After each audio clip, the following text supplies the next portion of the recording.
Time-sensitive bills by midnight, people across the state will feel it. CBS 2's Jennifer McLogan tells us what's at stake.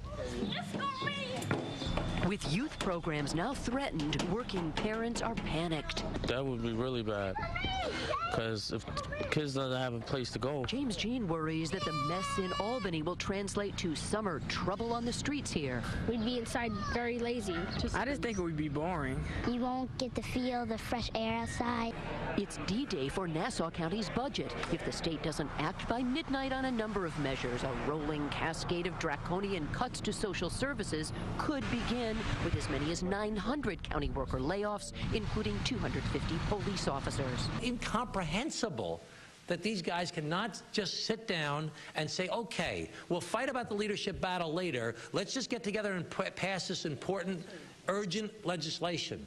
Nassau is handcuffed until the Senate approves the $65 million bond authorization to pay for an early retirement program to reduce the county workforce. The game is over. The governor's asking for you to get it done. The courts have asked you to get it done.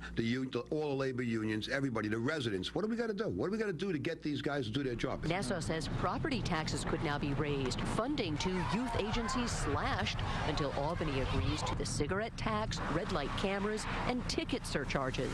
They need to have affordable care for their children, and that's what we can provide by getting these county funds.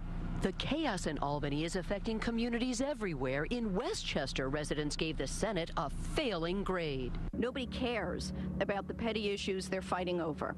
People are hanging on by their fingernails. Many voters across the state are threatening to remember the politicians' bizarre behavior in Albany when it's time they're running for re-election. From Mineola, Jennifer McLogan, CBS 2 News.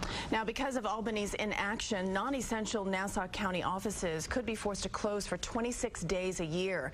Affected workers would not be paid, and the county's budget gap would continue to grow. State senators showed up for another extra session tonight in Albany as required by the governor, but all we got was another chapter of As the Gavel Bangs. The session is adjourned. Seen day. Yeah, there you go. State senators again adjourned this evening's session shortly after it began.